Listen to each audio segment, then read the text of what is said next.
Antes de iniciarmos, já se inscreva no canal, deixe seu like, comente e compartilhe nossos vídeos. Assim você ajuda o canal a continuar crescendo e chegando a cada dia mais longe. Quer ter acesso a conteúdos exclusivos? Torne-se membro e ajude nosso canal a chegar a mais pessoas. Tenha um bom susto. Eu nasci e cresci no interior de Minas, numa cidadezinha cercada de estrada de terra, pasto e mato fechado. Lá, depois das 6 da tarde, parece que o mundo inteiro desacelera. Só fica o som dos grilos, dos sapos e, às vezes, algum cachorro latindo longe. O que vou contar aconteceu comigo em 2011. Até hoje eu não gosto nem de lembrar direito. Na época eu trabalhava numa fazenda leiteira, uns 12 quilômetros afastada da cidade. Meu serviço começava de madrugada, então eu costumava dormir cedo. Só que naquele dia específico, um dos bezerros tinha sumido perto do açude, e o patrão pediu para eu procurar antes de ir embora. Já era quase 9 da noite quando terminei. Peguei minha moto e fui embora sozinho pela estrada de terra. Não tinha poste de luz. Era só o farol da moto clareando aquele corredorzinho de poeira entre os eucaliptos. No meio do caminho tinha uma porteira velha que dava acesso a uma fazenda abandonada. O pessoal da região evitava passar ali à noite porque diziam que, muitos anos antes, um peão tinha se enforcado num galho de figueira perto da entrada. Eu nunca liguei para essas histórias. Até aquele dia. Quando fui chegando perto da porteira, a moto começou a falhar. Primeiro uns engasgos. Depois morreu de vez. Achei estranho porque ela estava revisada. Desci, tentei ligar de novo e nada. Foi aí que eu ouvi um assobio, baixinho, lá do meio do mato. Não era canto de passarinho. Também não parecia gente chamando. Era um assobio lento, afinado, como alguém tentando fazer uma música sem pressa. Na mesma hora me deu um arrepio forte. O tipo de arrepio que sobe pela nuca. Olhei em volta e não vi ninguém. A estrada estava completamente vazia. Aí o assobio parou. E começou de novo, só que mais perto. Eu lembro perfeitamente do silêncio que ficou depois. Nem os grilos faziam barulho mais. Tentei ligar a moto outra vez. Nada. Foi então que percebi uma coisa que até hoje me incomoda.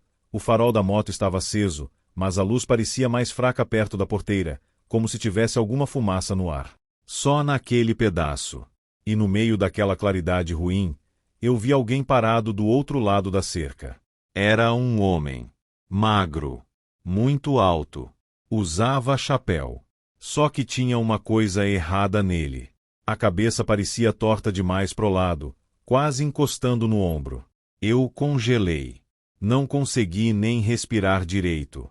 O homem ficou imóvel uns segundos, me encarando. Eu não conseguia ver o rosto, só aquele formato escuro parado perto da figueira. Então ele começou a andar devagar na minha direção. Sem fazer barulho nenhum. Nem som de passo. Nem mexendo o mato. Só vinha.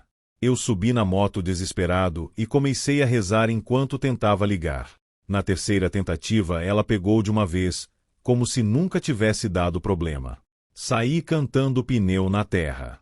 E enquanto acelerava, ouvi o assobio outra vez. Agora atrás de mim, bem perto.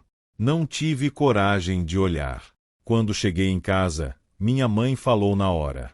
Você passou na porteira da fazenda velha, né? Eu perguntei como ela sabia. Ela disse que eu estava branco igual papel. No outro dia contei pro pessoal da fazenda. Um dos peões mais antigos ficou quieto um tempo e depois falou. Você viu o homem do chapéu? Perguntei quem era. Ele respondeu. O peão que morreu enforcado ali. Dizem que quando ele aparece, a cabeça fica caída pro lado, igual ficou quando acharam o corpo. Nunca mais passei naquela estrada de noite. E até hoje, quando escuto alguém assobiando no escuro, meu estômago embrulha na mesma hora. Eu não sou de contar mentira, nem de inventar moda. Meu nome é Zé do Carmo, tenho 68 anos e nasci e me criei na roça, lá pro lado de São Gonçalo do Rio Abaixo, Minas Gerais.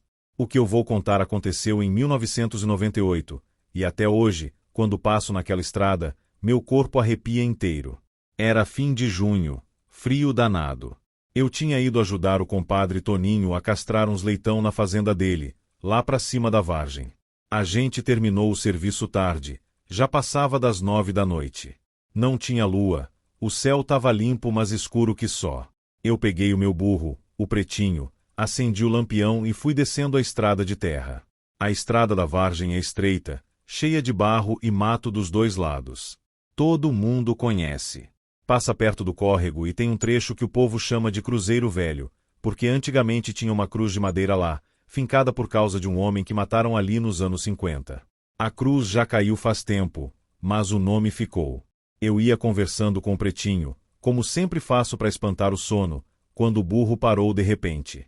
Parou duro, as orelhas em pé, tremendo. Eu cutuquei ele com o calcanhar.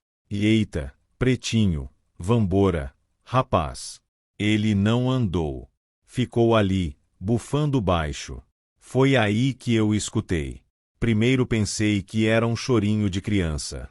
Um choro fraco, miudinho, vindo do mato do lado esquerdo da estrada. Parecia uma menina pequena chamando mamãe. Mamãe.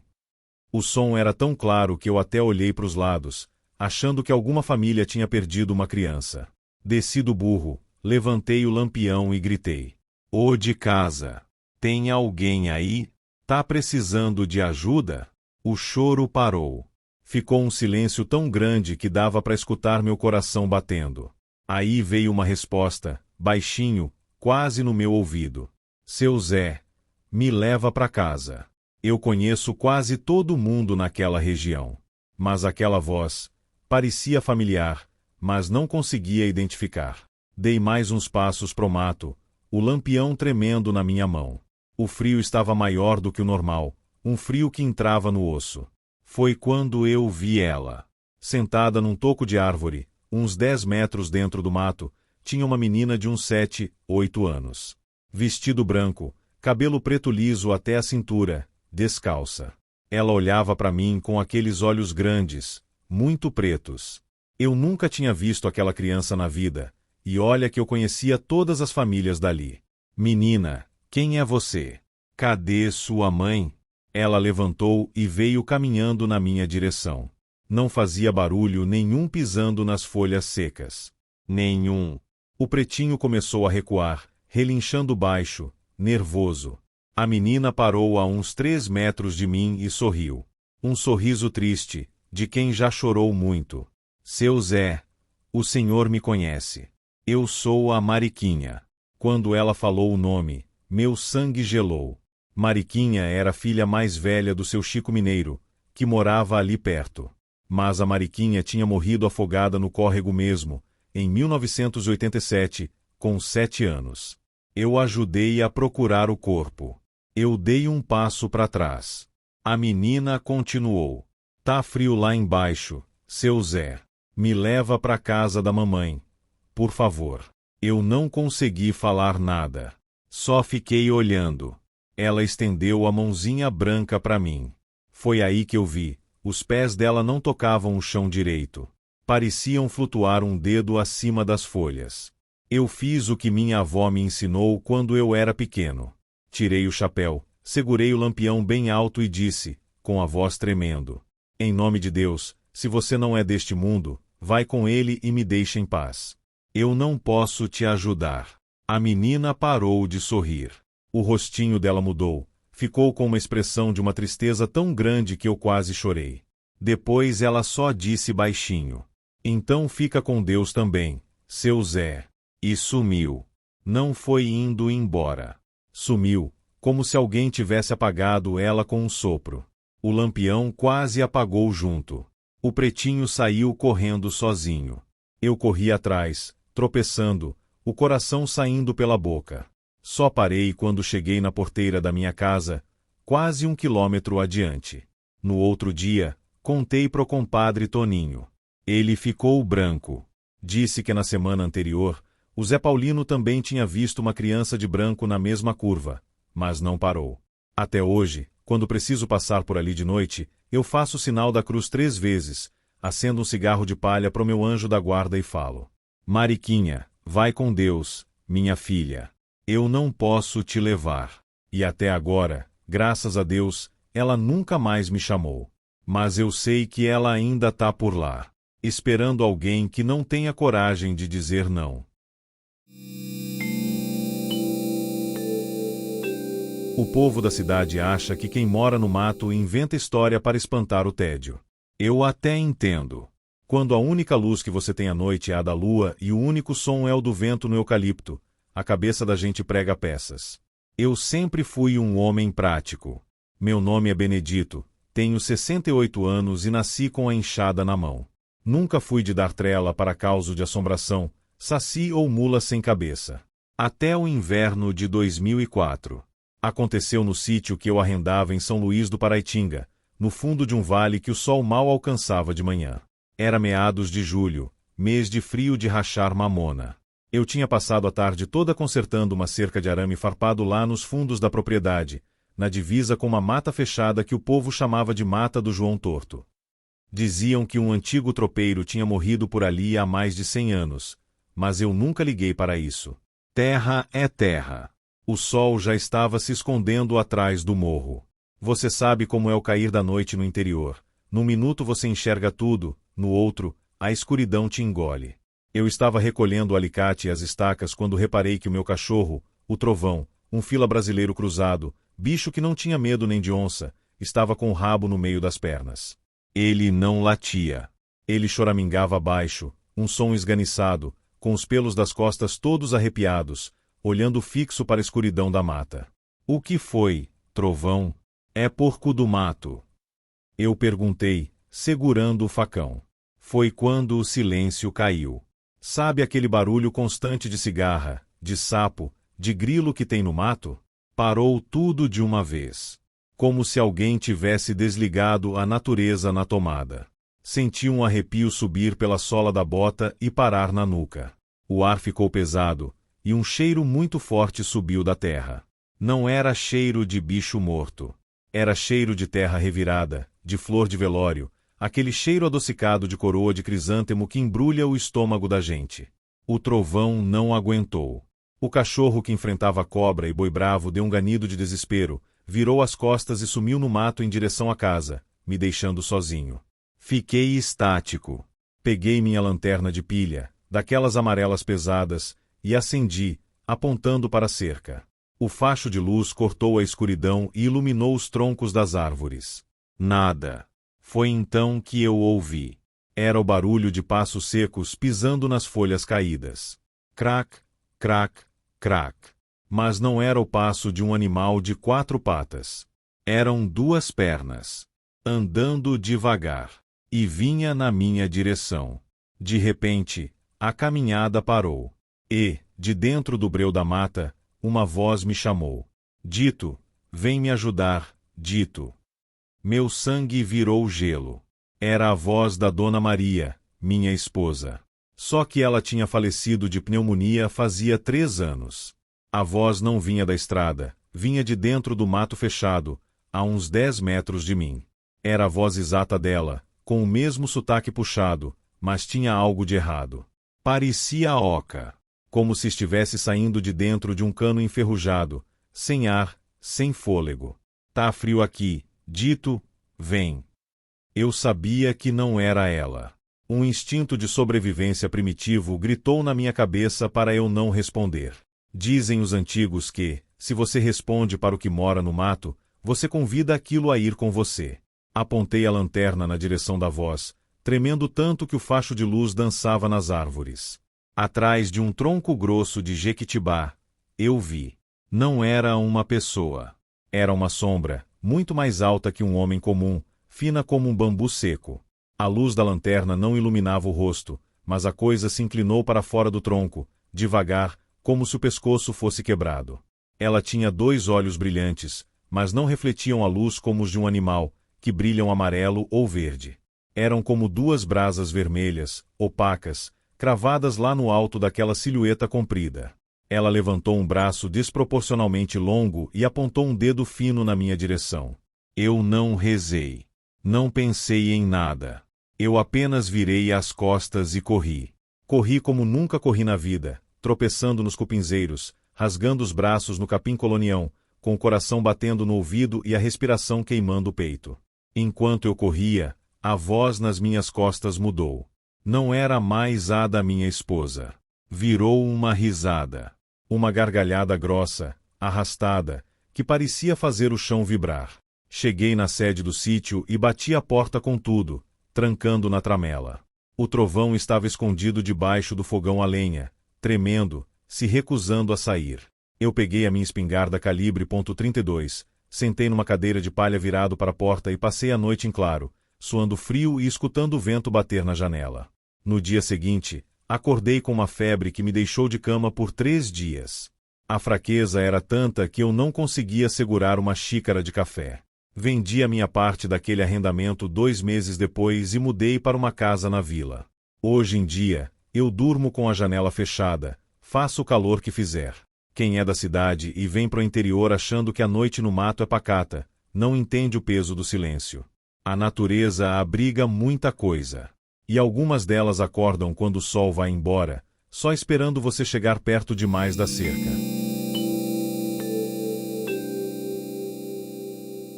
Isso aconteceu comigo quando eu tinha uns 20 e poucos anos, lá no interior do Paraná. Na época eu trabalhava cortando lenha e fazendo cerca em sítio. Era serviço pesado, mas pagava o suficiente para viver. Eu morava sozinho numa casinha simples, perto de uma estrada rural que ligava 3 fazendas antigas. O problema daquela região era que quase não tinha vizinho perto. À noite, aquilo virava um breu completo. Numa sexta-feira de inverno, eu fiquei até mais tarde trabalhando na propriedade de um japonês chamado Seu Kenji. A gente estava reformando um curral, e acabou escurecendo antes de eu conseguir ir embora. Seu Kenji até falou: "Dorme aqui hoje. Neblina tá fechando a estrada." Mas eu queria ir embora porque no outro dia cedo minha irmã vinha da cidade me visitar. Peguei minha bicicleta e fui. A estrada passava por um trecho de mata fechada onde antigamente existia uma casa abandonada. O pessoal mais velho dizia que uma família inteira tinha morrido ali num incêndio nos anos 70. Nunca soube se era verdade. Quando cheguei perto daquele trecho, percebi que a neblina estava estranha. Não era só baixa. Ela parecia parada, grossa demais, como fumaça. O frio ficou muito forte do nada. Eu pedalava e não escutava mais nada. Nem sapo, nem grilo, nem vento. Só o barulho da corrente da bicicleta. Aí ouvi alguém correndo no mato. Parecia pé descalço batendo rápido na terra. Parei a bicicleta na hora. Fiquei olhando pro lado da mata, tentando enxergar alguma coisa. Pensei que podia ser cachorro ou algum bicho. Então o barulho parou também. Ficou aquele silêncio horrível. Voltei a pedalar mais rápido. Uns 20 metros depois, ouvi de novo. Só que agora vinha acompanhando meu ritmo. Se eu pedalava rápido, aquilo corria rápido. Se eu diminuía, diminuía também. Meu coração começou a disparar. Olhei pro lado e vi uma coisa entre as árvores. Era uma mulher. Muito magra. Cabelo comprido cobrindo o rosto. Vestido escuro, quase da cor da mata. Ela estava correndo entre as árvores na mesma velocidade da bicicleta. Mas tinha uma coisa errada. Ela não fazia barulho nenhum. O único som era o das folhas secas no chão, mas o corpo dela parecia deslizar. Eu comecei a pedalar desesperado. Foi então que ouvi uma voz baixa atrás de mim, bem perto do meu ouvido. Não olha para trás. Na mesma hora senti um gelo subir pelas costas. Porque eu tinha certeza absoluta de que não tinha ninguém na estrada comigo. Mesmo assim, eu olhei. E não tinha nada. Só a estrada vazia e a neblina. Quando virei de novo para frente, a mulher estava parada bem no meio da estrada. Parada. A cabeça baixa. O cabelo cobrindo o rosto inteiro. Eu puxei o freio tão forte que caí da bicicleta. Quando levantei do chão, ela não estava mais lá. Mas ouvi passos andando devagar ao redor de mim no mato. Um de cada lado. Como se tivesse mais de uma pessoa. Larguei a bicicleta e saí correndo. Corri quase 2 quilômetros até chegar numa venda velha perto da entrada da cidade. Entrei sem ar, tremendo inteiro. O dono do lugar olhou para mim e perguntou: "Você passou pela estrada da casa que queimou?" Eu só balancei a cabeça. Ele ficou quieto um tempo e falou: "Tem gente que escuta mulher correndo ali, principalmente em noite de neblina." Nunca mais passei naquele trecho depois das 6 da tarde. E até hoje, quando escuto alguém correndo atrás de mim no escuro, eu lembro daquela voz no meu ouvido: "Não olha para trás." Meu nome é Antônio Francisco, mas aqui no distrito de São José do Buriti todo mundo me chama de Toninho da Serra. Tenho 74 anos, sou viúvo faz 12 anos e ainda cuido da minha rocinha pequena, mas que sempre deu para viver com dignidade. Nasci e me criei nesse mesmo pedaço de chão, entre serra e mato, onde a gente aprende desde cedo que nem tudo que a gente vê ou escuta tem explicação. O Poço da Negra fica uns 400 metros atrás da Casa Velha, descendo por um caminho estreito de terra batida cercado de eucaliptos altos. É um poço fundo, de pedra, com água fria e cristalina o ano todo. Dizem que nos tempos da escravidão, uma negra chamada Luísa se afogou ali fugindo dos feitores depois de levar uma surra braba. O nome pegou e nunca mais saiu. Minha mãe, Dona Maria das Dores, tinha o costume de levar flor todo dia 13 e jogar dentro da água. Quando eu perguntava o motivo, ela só respondia: "Respeito é bom e eu gosto de dar." Naquela noite de fevereiro de 2003, o calor estava insuportável. Um calor abafado, daqueles que gruda a roupa no corpo e não deixa a gente dormir. Eu tinha passado o dia inteiro capinando roça e estava com a garganta seca. Lá pelas 9:30 da noite, peguei 2 baldinhos de alumínio, a corda e a velha lanterna de pilha que já vivia fraquinha. O gerador da casa estava desligado para economizar, então só tinha a luz amarela tremendo no caminho. Desci o trilho devagar, ouvindo o canto dos grilos e o coachar dos sapos no brejo perto. O mato parecia mais fechado que de costume, os galhos arranhando meus braços. Quando cheguei no poço, o ar mudou. Estava mais frio, um frio úmido e estranho pro calorão que fazia. Amarrei a corda no balde e comecei a descer. Foi aí que escutei uma voz de mulher cantando baixinho. Uma cantiga antiga de ninar, daquelas que as pretas velhas cantavam pros sinhazinhos. A voz vinha de dentro do poço, abafada, como se viesse junto com a água. Parei tudo. O balde ficou balançando no escuro. A cantiga parou. Depois de uns segundos, a mesma voz falou, calma e rouca: "Toninho, deixa a água para mim hoje, meu filho." Meu braço inteiro arrepiou.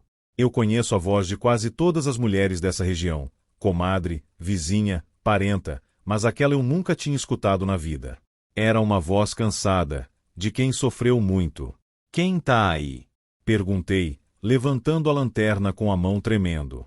Foi quando eu vi ela. Sentada na pedra grande que a gente usa para apoiar o balde, tinha uma mulher negra, forte, por volta dos 40 anos. Vestido branco simples, daqueles de algodão cru, cabelo enrolado num pano branco amarrado na cabeça. Os pés descalços balançavam devagar. A pele dela brilhava como se tivesse acabado de sair da água, mas o vestido não pingava. Nem uma gota caía no chão. Ela olhou para mim com os olhos fundos, cheios de uma tristeza antiga. "Tu é filho da Maria das Dores, né?" Eu conheci ela ainda menina. Ela trazia flor para mim todo dia 13. Cravo vermelho. Era a única que lembrava. Eu senti um frio descer pela espinha. Minha mãe tinha morrido em 1998 e realmente levava cravo vermelho pro poço. Ninguém mais sabia desse detalhe. Dei 2 passos para trás. Os baldinhos caíram da minha mão e fizeram um barulho seco no chão. "Moça, pelo amor de Deus, o que a senhora quer de mim?" Ela sorriu de leve, um sorriso triste e paciente. "Só quero que tu pare de vir buscar água aqui depois que o sol se for. Esse poço é meu descanso. Tem gente da minha família ainda enterrada por aqui embaixo. Tu tá incomodando o sossego deles. E avisa tua irmã Neuza para não vender essa terra. O dinheiro que tão oferecendo não vale o que tem aqui." Enquanto ela falava, eu reparava que os pés dela não encostavam de verdade na pedra, ficavam uns 2 dedos acima, balançando devagar. A lanterna piscava cada vez mais fraca, quase apagando. Eu não pensei 2 vezes. Ajoelhei ali mesmo no chão de terra, juntei as mãos e rezei uma Ave-Maria inteira, voz tremendo. Quando terminei, levantei os olhos. Ela não estava mais na pedra. Tinha sumido. Mas, antes de ir embora de vez, a voz ainda ecoou de dentro do poço, suave como um sussurro. Obrigada, Toninho. Que Deus te abençoe. E cuida dessa terra. Ela ainda tem memória. Voltei para casa quase correndo, sem água nenhuma. Naquela noite não dormi. No outro dia de manhã contei tudo para minha irmã Neuza. Ela ficou branca, sentou na cadeira da cozinha e começou a chorar. Disse que 2 dias antes tinha recebido uma proposta muito boa de uma empresa de mineração para vender justamente aquela parte da roça. Não tinha falado com ninguém ainda. Desde aquele dia, nunca mais desci no poço depois das 6 da tarde. Quando preciso de água à noite, vou no córrego mais embaixo. E sempre que passo perto, tiro o chapéu e cumprimento baixinho. Boa noite, Dona Luísa. A água é da senhora. Pode descansar em paz. Às vezes, quando o vento está calmo, ainda escuto uma risadinha baixa e tranquila vindo lá de dentro do poço, como quem agradece. Aqui no interior a gente aprende cedo. Tem mistério que não se explica. Só se respeita.